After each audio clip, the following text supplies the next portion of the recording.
Oh, David this week. I don't think so, man. I think, I think he was supposed to do Monday. And then I had this thing with my heater, and sure enough, wasn't that the last cold night we had? Really, that we Hmm. really needed it, but it didn't cost me much, so that was good. Well, glad that there's a silver lining in there for you. But yeah, hmm don't know David's schedule nowadays. It's all weird. It's not. I don't even know if it's weird. It's just I can't keep up with the guy. Hmm. But we Oh got some well. news, got some reviews, got some lame food news. It's kind of a troll, really, but still funny as hell. Well, that's good to hear. What else? Did you do anything yet? Well, we'll talk about it when Oh, I you went to saw go the see movie. It was John only Wick. one I'm movie. sure we'll. Yeah, Yeah. I got that image. I definitely got that image. Hell yeah. I heard it was the best of the bunch. But again, we'll talk about it in a minute. We'll talk about that. Yeah. Just sharing the show around. But yeah, the hell with it. Oh, hold on. There it goes. All right, yeah, let's do the damn thing. Andy, everything is weird. Andy in the Too chat. Don't true, stop my Andy. Andy. Too Yeah, true. too true. Everything is so freaking weird, dude. Just I don't know. Let's do it. I don't even talk about how I'm Mm-hmm. thinking right now. You don't think anybody will watch that garbage? Some people will watch anything, Scarlet. It's true. So true. Indeed, indeed. Got too much shade at my house. Talk about that in a minute. Shade like blocking light, or shade like people throwing shit at you. You do deserve it. You know? That house is like, fuck that guy. Greetings. It's another episode of This Geek in Comics, Outright Geekery's comic book shit talk show. Shit talk show. It's Gomer and Taylor hour this week. Dave will probably be back tomorrow. Segment 1, what did we do this week? Started my garden. Oh, what you growing? I got some lettuce, of course, tomatoes, obviously, strawberries. Why not? They're easy. But then some broccoli. My wife got some flowers. I'm not even sure what kind. That's sort of her deal, you know. But it's still early in the season. I got some more. When we moved in, there was like a bunch of scrap in the backyard. And my father-in-law said he was going to come and get it, but he never did. So I started digging through it, really good this spring. And yeah, I think I can get 2, maybe 3 more raised beds out of there. So I might do a bed of blueberry bushes. Might do some carrots and potatoes. Well, look at you getting your green thumb going. People say that green thumb. I prefer, and it sounds disgusting, to think, because I've done gardens before and I've had successes and I've had, failures. It's more of a brown thumb. You keep the soil healthy, the plants don't need you to fucking touch them. I don't think green thumb is supposed to refer to the actual, pigmentation, but just kind of like the. Hello, Kyle. Hey, Kyle. But, welcome to the show. Appreciate you hanging out. It is true that your hands are going to get brown and muddy. Yeah. But yeah, I got some other stuff too. But you want to talk about John Wick, which I did not see this weekend. But again, I heard it was the best of the bunch. Honestly, a lot of these movies kind of blend together, but I don't really mean that as an insult because, these movies are so damn good at what they do. Mm-hmm. Like, yep. It has a surprisingly deep, like, world building and, like, plot to it and everything, but wow. Really, these movies are universe. Well, they are, yeah. There's all sorts of spin-offs. There's supposed to be like a ballerina movie. I think has Anna de Armas like on contract for. But I hear that they're planning some others. Like some of the characters in this movie might get their own spin-offs. But yes. Basically, I think these movies live or die by like the set pieces that they choose to make use of, right? Because that's the thing that makes these movies good is that they have particularly well executed choreography and fight scenes and gunplay and like gun fu. Yeah, they have new and exciting ways to do guns akimbo, Yeah. But I guess the standouts in here both kind of come towards the end of the movie. There's the roundabout fight scene where they're like in the roundabout around the Arc de Triomphe. And the drivers of Paris do not give a shit that there is a gunfight going on. Like, well, I don't know if you've seen any of the recent shit from the strikes and the protests they've got going on, but they're literally doing the "This is fine" meme in like maybe it real life. is. It's amazing. Maybe it is more true to life than I'm giving it credit for. But yeah, and then like there's this whole big scene where like we get like a crane shot from like the overhead of John Wick going like room to room in this abandoned church, and like somebody had a shotgun that had like that dragon's breath stuff that makes like the huge like flame gouts come out of the shotgun. That's rad. Could they have just used normal bullets? Were the No, of fire course they bullets could. really adding anything? Not of course really. it was. But it You looks mentioned it. cool as shit, you know? But yeah, I mean, these movies, like we have seen here, we have Ian McShane and Lawrence Fishburne. They are there to like have like capital G gravitas, as they Right. say, like all the cool lines. And we got Keep Donnie Yen there is like on the sets.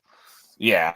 Yeah. They do an excellent job at that. After that first movie, the first movie just had like Keanu Reeves, Ian McShane, and like mostly no one else and Lance Reddick, and then like no one else you've ever heard of. Yeah. But yeah, now they can get like Donnie Yen to come in and be Keanu Reeves' nemesis in this movie, you know. Right. And I always forget his name, but he was in Bullet Train. He was the elder in that movie. I can never get his name. Oh yeah, right. I don't remember his name either. But he's awesome as hell, and I feel so stupid for not remembering his Yeah. name. But yeah, he is also in the movie, and he's really good. Nice. There's a lot of cool fight scenes, and like I mentioned it earlier, but like I'm always struck in this movie, like no one gives a damn in the John Wick universe that there's like gunplay and mayhem going on around them. There's this one They're fight scene that goes like through a whole nightclub. Like the world is filled with nothing but assassins and people who do not care that there are assassins around them. It's like living in the Marvel universe, you know. No one ever stops Spider-Man dancing. Swings in, you know. And It's like, even in the there's Marvel Spider-Man. universe, like people are like, "Oh no!" and they like try to run away. Here, like John Wick is like throwing a fucking axe through a nightclub at this guy's ass, and everyone's like, "Oh, awesome. that's weird." And they just go back to dancing. That's awesome. It Kyle was Connor awesome. again. It absolutely was. Playing the Diablo 4 beta. Very Oh yeah, cool. that's coming out and soon. dinner. Oh man, Awesome. it's been like it's been like 10 years or something since Diablo 3 came out. But then it's Blizzard, so like they always take their sweet time with shit. Yeah. If you favorited the page, thank you. Everybody favorite the page. Go to Outright Geekery, search for that. And there's you can go to outrightgeekery.com. There's actual links to everything. So. Yeah, this movie was really damn cool. They made it the end with a fairly final note, but I think that like I don't think we should spoil it that early. There's also fertile ground for doing more stuff if they want to. You know? Exactly. And I think it's sort of time to give this franchise a rest anyway. So I think there is some merit to quitting while you're ahead. Thank you. You know, Keanu Reeves. You know, I love him near and dearly, but he will eventually get too old to be doing this. And yeah, that's part of the appeal, right? Is watching Keanu Reeves like do the damn thing, you know? Right. He's out there doing amazing stunt work. Yeah. I think we do have a Discord. Go search out Ricky Geekery. I don't think anybody uses it. But Kyle, man, you're asking the wrong people. We are woefully ignorant of everything that goes on. My week, the only thing I want to talk about is fucking Picard. Oh my god, man, I still need to catch up, but yeah, Commodore I love what I'm seeing so far. We visit the Fleet Museum, and I mean we do a lot of shit in this episode, but it is a full nostalgic bliss. We have the New Jersey, one of the first Constitution class ships, you know, one of the only ones still around, you know. The Bounty was there, got a scene, you know, from Save the Fucking Whales. The A, just a perfect ship. Great nod to Voyager, and then of course the Defiant. But man, it was just a cavalcade of nostalgia. I mean, that's something for me to look forward to because, like, that is they know what people are watching fucking Picard for, and so this is a great excuse for them to throw a whole fucking basket of Easter eggs at the audience, and you know I am here for it. Yeah, they're not even well hidden Easter eggs. They don't care. You know, they're just like, here you go, and it's just wonderful, emotional. My TNG loving heart is overflowing with joy at it. But I mean, it's more than that. I mean, they're bringing in, you know. For sure. I don't want to make it. I don't want to imply that this is nothing but like nostalgia baiting because, like, it is a very good show. You know, it's really cool. Yeah. This episode also had a lot of family dynamics at play. So it's sort of like the old Next Generation and a potential look at a possible next generation sort of thing. These characters can go on well after Picard. And Patrick Stewart, you know, he's not going to do anything else. He's 140 years old, you know. But all these other actors. Man, I hope we all look as good or as like up and about as well as Patrick Stewart when we're, Right. 140 years old. Right. But yeah, Sir, but you are right. Sir Patrick Stewart. He's, But he's yes. eventually got to bow out. As Keanu Reeves does from John Wick. Yeah. All right, let's do news.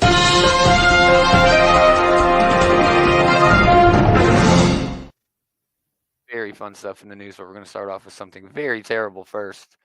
Funko has basically gutted Mondo. Last year, Funko bought the Mondo company selling all their merch. Okay. If you don't know what Mondo is, they came out of the Alamo Draft House and started making really cool movie posters based on old movies. And they're beloved. People adore these things.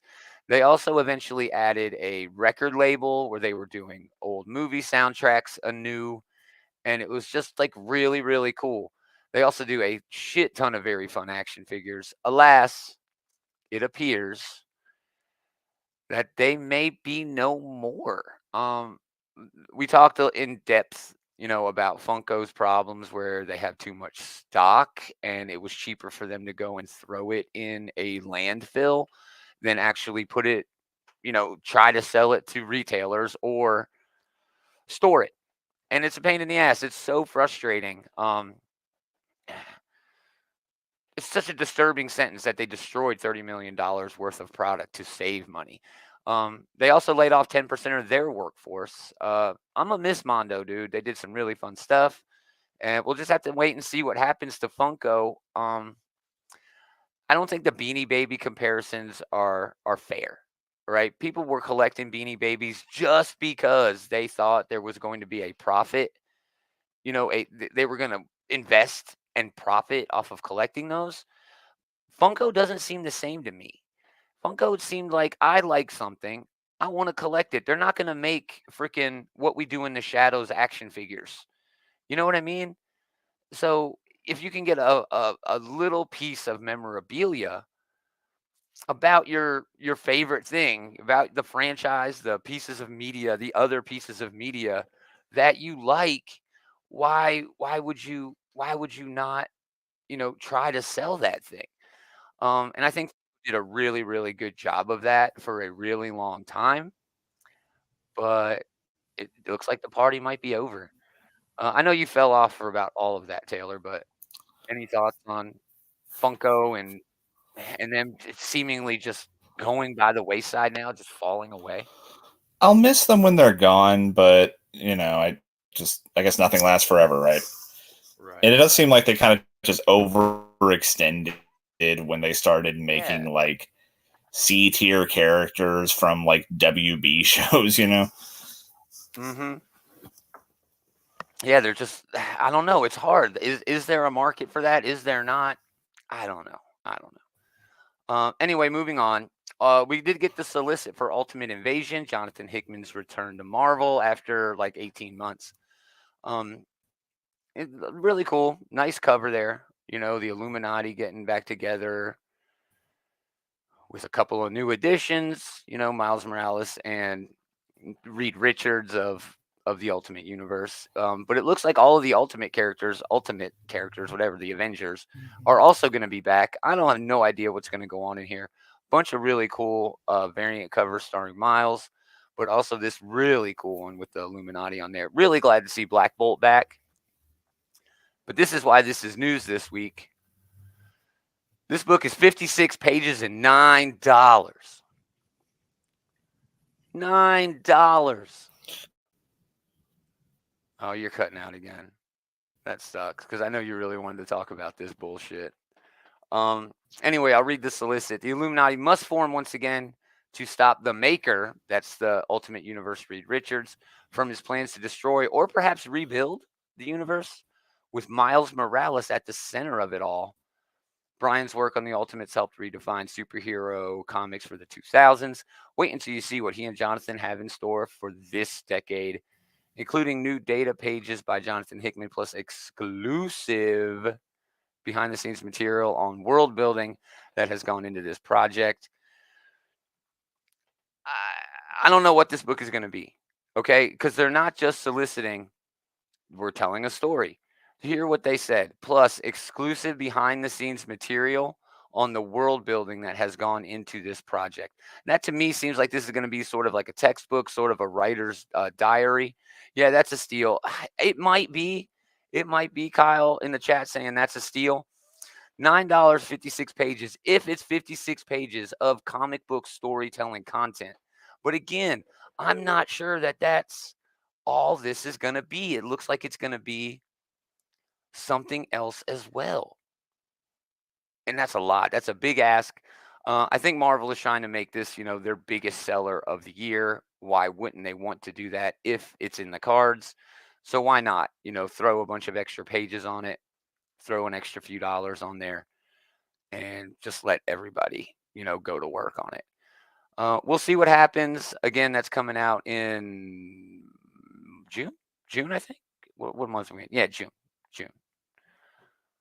Man, I wish Taylor was here. His ass dropped out again. He's got the worst internet connection right now, I guess. So, yeah, we'll move back to it if he jumps back in. He'll jump back in as soon as I go on to the next story. Dawn of DC.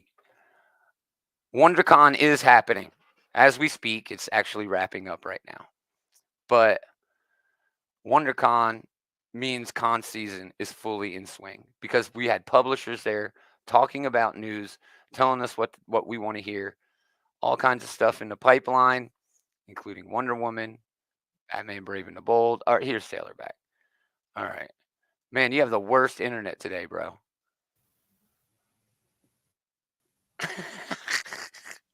The show's so off the rails. So off the rails. Can you hear me? Oh, hey, Henry. Yeah, I can hear you now. Henry stopping by. Okay. Hey, man. Thanks for coming by. Man, I'm impressed anyone's sticking around after all this. Yeah, I know. But did you want to comment on Ultimate Invasion being $9 and presumably not being a full 56 pages of actual story? Man, that is a big ask. I mean, they probably know that they got us over a barrel. Like, if you're a big fan of like Jonathan Hickman, he does good shit for Marvel, and this is like his big triumphant return. And right. That being said, though, on the pro column, I got, Jonathan Hickman. On the anti column, I never gave much of a shit about the Ultimates, which appears to be like the main focus here, Yeah. And then like the $9 is a big ask for, the only part of the Ultimate Universe that I really care about is Miles. Well, and he's the Maker's already cool. The Maker's cool, but they already have him. They Yeah. used him in a story since Secret Wars, so they can use him if they want to. They don't have to. So the only parts of the Ultimate Universe that really matter to me personally are already here. Right. So Right. that's a. I'm getting it. I don't care. I'm getting it. I probably will end up I'm getting still gonna it, be upset, but that I'm is. gonna get it. Yeah, I will bitch about it all the way as I'm paying like $9 for this. But hey, if we pay it, then I can't fault them for it. Exactly. So that'll be I think it's June. I think it's in June. All right. So more Dawn of DC news. Like I said, WonderCon is happening basically right now, but they pushed a lot of cool stuff, including some beautiful colored pages of Batman Brave and the Bold. And Tom King is doing this with Mitch Gerard, Gerads, whatever. But it's an anthology book, so he's just going to be on the first book. They've done a lot of good work together in the past. That is quite a creative team. I have. It's going to launch May 16th. It's a 4-part take on the lifelong foes' first encounter, meaning Batman and the Joker. A tale of loathing, lies, and laughter. This may be the most frightening Joker story in a generation. I love a good 9-panel page. I love this panel. Just beautiful. And man, they just do such good work together, King and Gerads.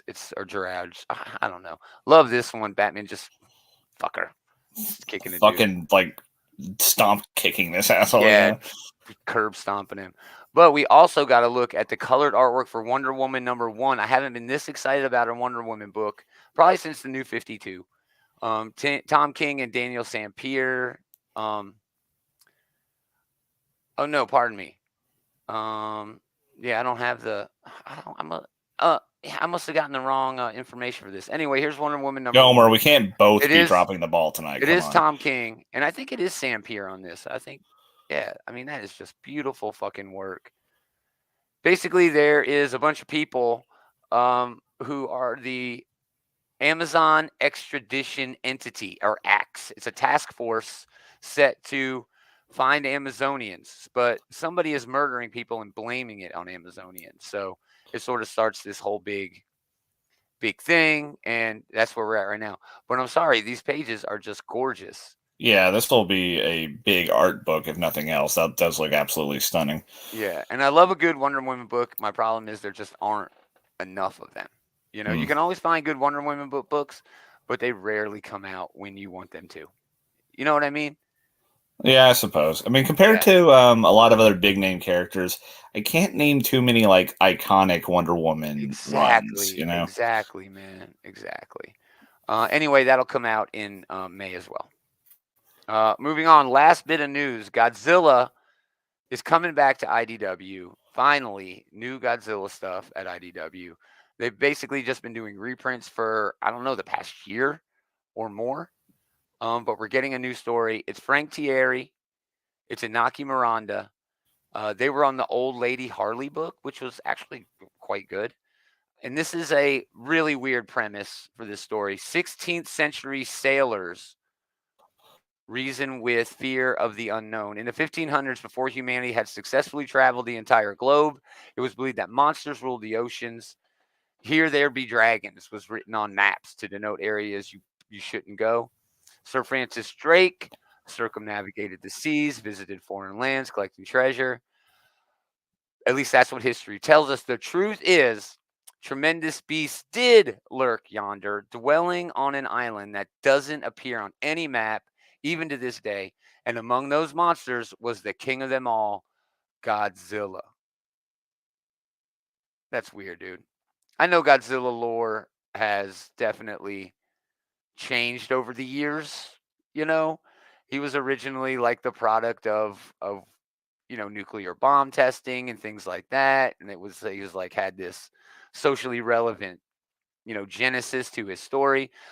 Japan, being the only country that has ever had a nuclear bomb dropped on him like that, was really somebody who could, or was really a character that would work, for that sort of thing.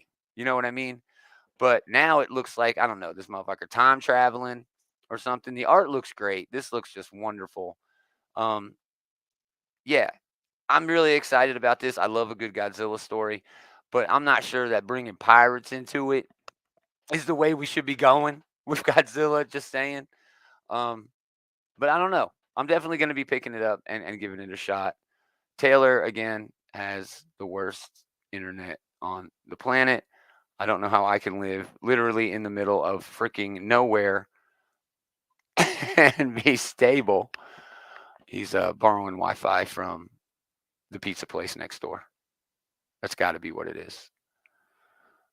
Dun, dun, dun, dun. But yeah, Godzilla. Oh no, here goes Jack Sparrow was my joke for this one. Taylor would have fucking hated that joke. Hated it. Yeah, I don't know. I guess he's just gone now. Terrible, terrible internet. Yeah, at least Andy's here. Thanks, Andy. Thanks, Andy. Jeez. This freaking guy and his internet. But yeah, I'm always down for a good Godzilla story. Hopefully this will be one of those. So yeah, he's done. Let's do stupid food news. Man, it doesn't seem right to Yummy. without Taylor here, but this is a really gross one, but it's fake as hell. Corn cob crust pizza with a 2 liter of liquefied butter. What? Yeah, Little Caesars Pizza had a commercial out where they are doing a corn crust pizza. But it's fake. All right, it came with like a weird 2 liter bottle of butter, which just sounds disgusting in and of itself. My blind kid will go and pour himself a glass of that shit one night. But it's probably fake because there are rumors that the pretzel crust is actually what is coming back, and the corn cob is like an extended April Fool's prank to people to think that they're going to be doing a corn cobbed pizza. Oh yeah, thanks, Henry. Everybody's here, and we're having the worst show ever. Thanks for hanging out, guys. Thanks for braving the storm, I guess. I'm not sure about this. I'm not sure about this at all because it all seems to be rumor and conjecture at this point.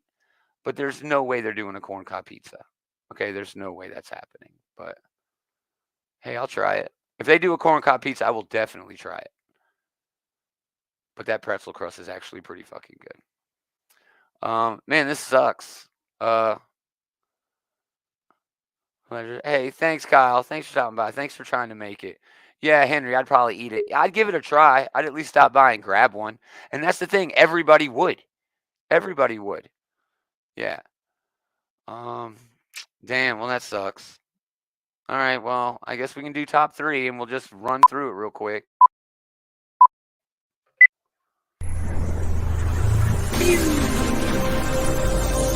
Taylor missed the whole damn show this week.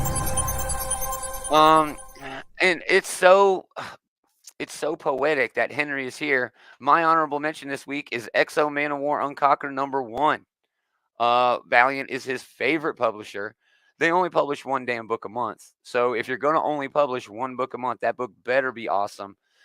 It was good. Becky Cloonan, Michael Conrad are writing it, but that Liam Sharp art is the reason to buy this book.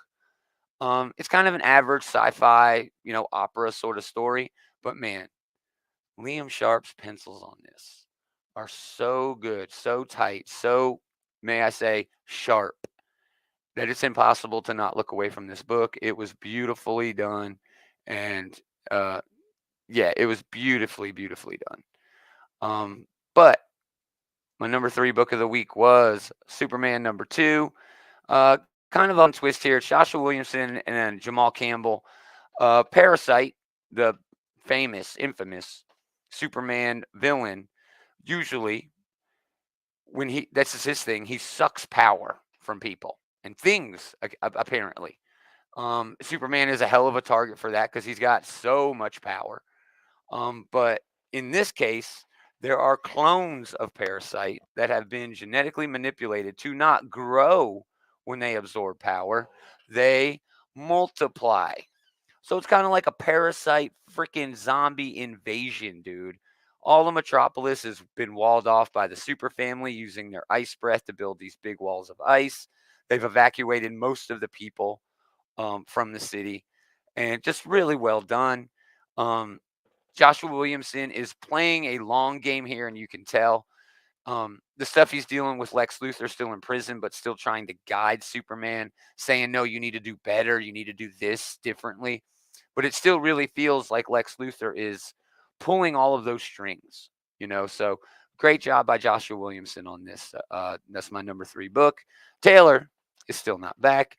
My number 2 book this week is a book called The Neighbors. This is on Boom Studios. Jude Ellison S. Doyle, Letizia Canonici. Solid start to a genuinely scary horror title. A family moves into a new neighborhood, and their neighbors have some sort of weird supernatural secret. That's all. Right? Here's the dad, looking out at the snake, or the old lady with the snake. At one point, there's like a knock on the door late at night, and this girl is basically just freaking kidnapped. Right? Just kidnapped. And at one point in there, she's like, I'm not going to call you dad, because it's like, a divorce sort of, remarriage sort of thing. But then after she's kidnapped, she comes back and it's like, oh, hi, dad. Really genuinely creepy. Really loving that. So it's really great. Doing great on your own, man. I'll definitely tune in next week. Hey, thanks, Kyle. I appreciate it, buddy. That's awesome. But Taylor is back now. Hope so. He missed all the news. The food news was disgusting this week, so we won't even talk about it. It was corn cob crust pizza. Oh God. It's fake. It's a April Fool's joke where they're actually going to reintroduce the pretzel crust pizza. But yeah, that was my number 2. And I wonder if that was like a strategic lowering of the standards. Like, oh, pretzel crust doesn't sound that bad. Or by comparison, right? Yeah. Oh, yeah, much better than corn cob. No, I mean pretzel doesn't sound that bad, yeah, but it sounds like fucking amazing next to the corn thing. Right. Andy chiming in about my number 2 book, The Neighbors. Yeah, it is a lot. It does have that feel, dude. Like, new things are happening at this house. Yeah. So my honorable mention was XO. My number 3 was Superman. Why don't you go ahead and give your honorable mentions and your 3 and 2, and then we can just wrap it with number 1 if your internet can handle it. Let's see. Okay, so honorable mention for the Flash number 795. This was setting up for like the big finale next time. I mean, I'm enjoying the hell out of this story. The 1 this minute one had a war, lot. Yeah, this had a really cool moment for Liberty Bell. Well, Jesse Quick, who is retaking the mantle of Liberty Bell. Mm-hmm. I don't know why, but I have that speed formula from Johnny Quick back in the day memorized, and so it was a really cool moment for him. 3YC 9YZ4A, you know, right? But, so yeah, it might have made my top 3, but this is basically setting up like something even cooler, you know, for next time. Nice. Honorable mention for the Wasp number 3. This has been a fun little series. I'm enjoying it a lot. And I'll throw out an honorable mention for Superman. It was really cool as well.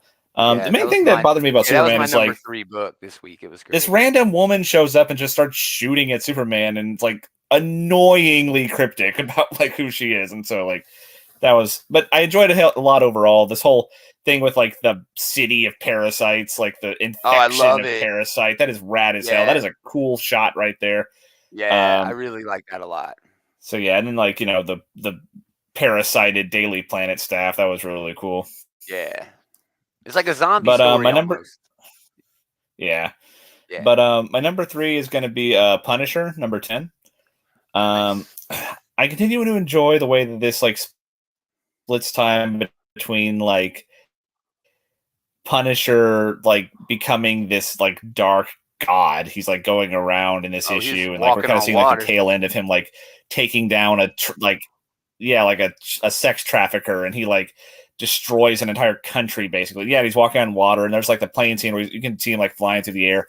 I thought that was really cleverly done, you know, just like the little, you were looking at the carnage and you just see like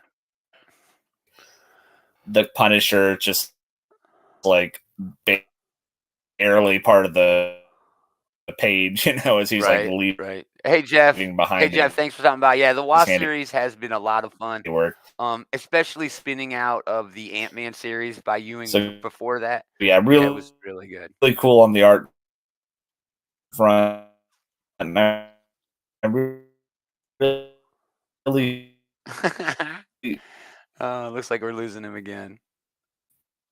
Oh well. He did get his number 3. You still there, Taylor? Enjoy. Oh wow.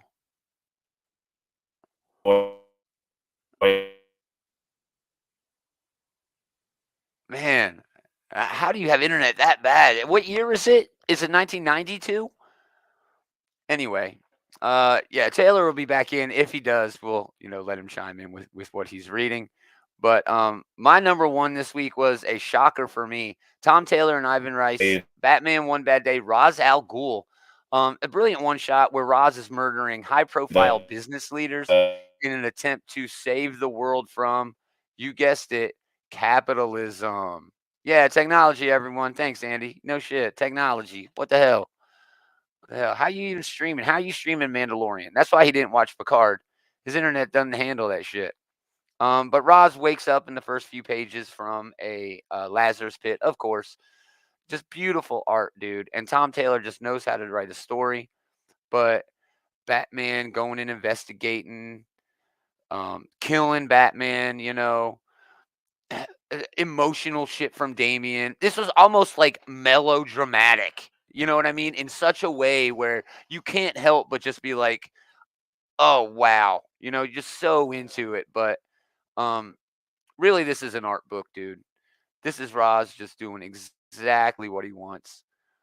Jeff, Batman book was a great year too. Yeah, dude, it was so much fun, Jeff. It was so great.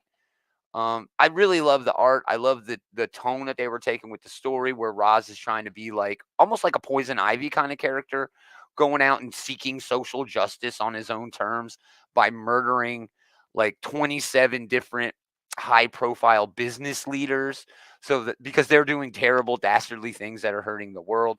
Just a whole lot of fun. Batman is eventually, brought back with a Lazarus pit. They fight. At the end, of course, Ra's al Ghul dies. Talia brings him back in a Lazarus pit, and no one is any, worse for wear. A lot of good moments, just really fun, emotional shit going on in this book. And yeah, I've read all the Batman One Bad Day stuff, which are basically one-shots looking at one villain per book. They were all great. There was a Clayface one that was good. The Riddler one was fantastic. There's a Catwoman one that's good. I definitely suggest reading these One Bad Day. Each one has a different writer and a different artist. Really fun anthology, sort of style that they're taking there. So, I guess that's it tonight, y'all. It's a short show. Thanks for hanging out. It's easy when it's just one guy kicking it. But if you like what we're doing, go to outrightgeekery.com. We got links to all of the stuff that we have. Us, the Bullies, the comic book bullies. They got a show tonight. Leroy and Eli just talking shit about pop culture and stuff like that. I guarantee they're going to have a huge discussion about John Wick. They also talk about comics and stuff, though. Hey, Kyle, thank you. You've been so gracious. I wish the show would have been just more than me, bud. Usually there's 3 of us here. One guy was off, and the other guy had his internet turned off. But again, thanks for hanging out. If you want links, again, to everything that we've got going on, outrightgeekery.com. That's the place to go. Facebook, YouTube, all that stuff. We have a group on Facebook that Andy takes care of. Andy's like the #1 fan over here. Such a great guy. He's having such a good time over there. Go to Facebook, search Outright Geekery, and go to the group. Again, thanks everybody for hanging out. But most of all, thanks to me for hanging out with me. Hey, you're welcome, bro. We're going to do it again next time. Yeah, I'm not even going to try that.